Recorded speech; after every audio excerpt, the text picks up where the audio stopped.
don't forget to subscribe to the channel, turn on notifications and like videos.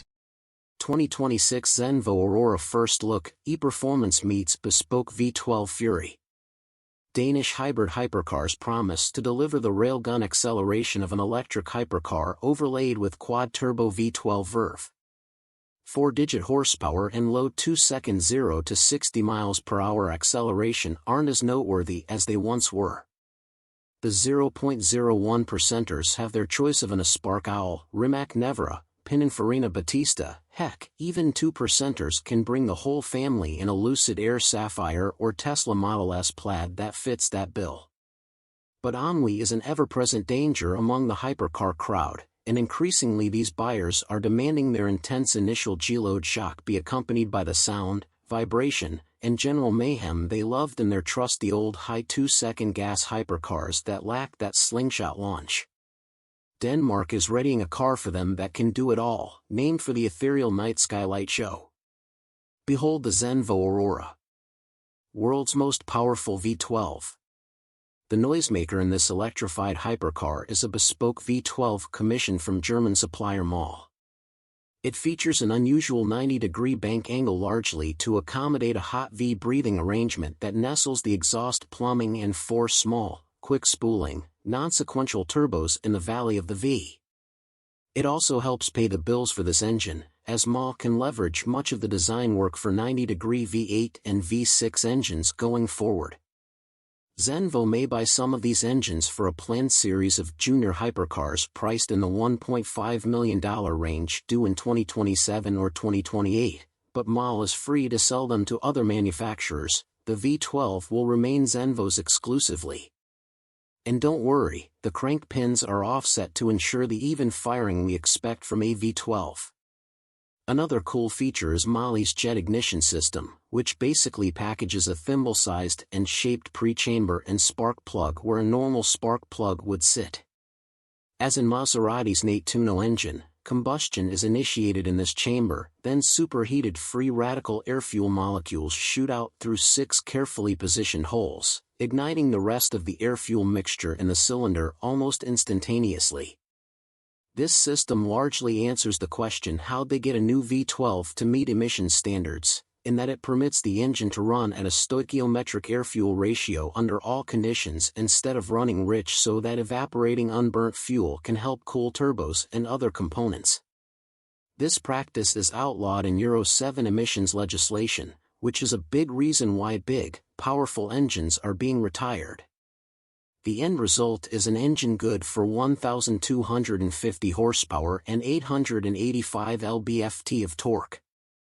That's a significant step up from the Pagani Huayra's 819 horsepower and 553 lb-ft and the Ferrari 812 Competizione's 830 horsepower and 510 lb-ft, both naturally aspirated V12s. Not to mention twin-turbo W12s that topped out with the Bentley Batter's 740 horsepower and 738 lb-ft, fully dressed. This aluminum masterpiece weighs in just under 575 pounds.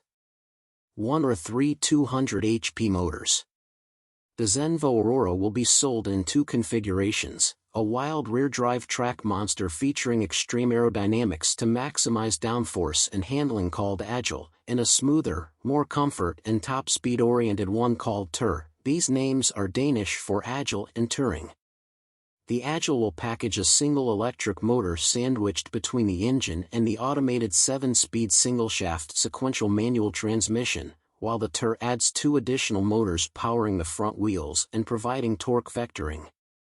The design and exact specification of the motors has yet to be finalized, but axial flux and radial flux with surface mount magnets are being considered.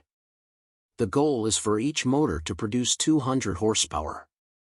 That brings the total target output to 1,450 horsepower and 1,033 lb-ft or 1,850 horsepower and 1,254 lb-ft. These motors will draw from a battery size to allow at least 35 kilometers, 22 miles, of electric range, earning the Zenvo valuable tax breaks in some jurisdictions.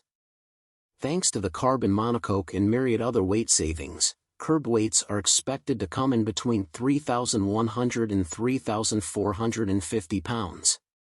Couple this weight-to-power ratio with the instant torque of those electric motors and the fast spooling quad turbos, and we're told to expect railgun acceleration with natural, hopefully spectacular sound. How quick and how fast? Zenvo pegs the traction-limited rear-drive Agile model's acceleration at 2.5 seconds to 62 miles per hour, 4.6 to 125 miles per hour, and 10 seconds to 186 mph en route to a top speed, with aero wings trimmed, of 227 miles per hour. All-wheel drive shaves 0.2 second off the 62 miles per hour time and a full second off the dash to 186, and it allows the car to hit 248 miles per hour in just 17 seconds. The TER's slicker bodywork allows a claimed top speed of 280 miles per hour, as well. Zenvo freely admits it isn't out to set Nürburgring lap time records. Its cars, including the Agile, are meant to be ferociously fast but also docile enough to enjoy on a much more regular basis. Chassis design. The ZM1 carbon fiber monocoque that will be used on other forthcoming Zenvos was developed in conjunction with Spanish firm Managing Composites.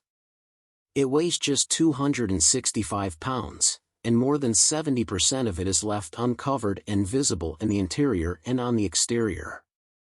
The engine and suspension bolt directly to it, with the suspension comprising control arms and pushrod actuated coilover shocks.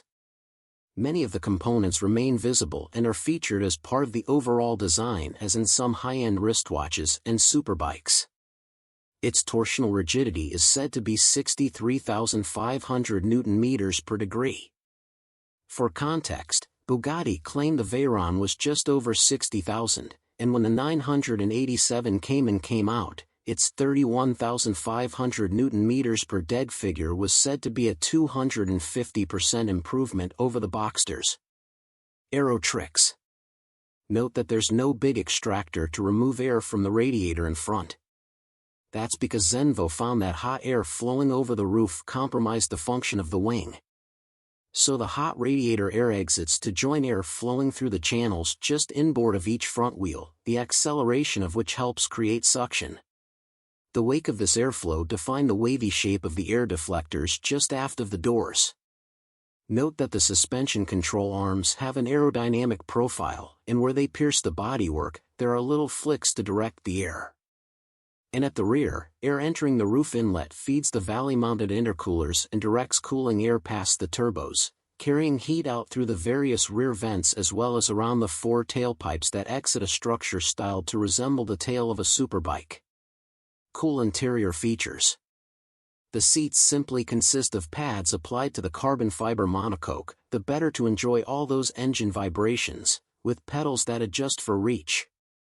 To ensure the smallest occupants can reach all controls, most are gathered on the steering wheel or nearby on the center console, with the window switches overhead. There appear to be no screens at all, just completely, refreshingly, analog gauges. But signal a lane change via the rim-mounted buttons, and the left or right gauge pod swivels 180 degrees to display a screen with a blind spot camera image. Incoming calls swivel the left gauge pod to reveal a phone pairing screen that allows you to accept, while the right one can also display data ranging from tire pressures to brake temperatures. When these alternative screens are active, the analog gauge info is depicted graphically around the circumference. When and how much? Just 50 copies each of the Zenvo Aurora Agile and TER will be produced in Presto, Denmark, starting in 2026. With pricing that starts at €2,590,000 for either model. That's about $2.82 million at today's exchange rate. Buyers of the Agile will have the option of adding the front motors for an additional €200,000, $217,500. Zenvo had us at brand new emissions-compliant V12. Don't forget to subscribe to the channel, turn on notifications and like videos.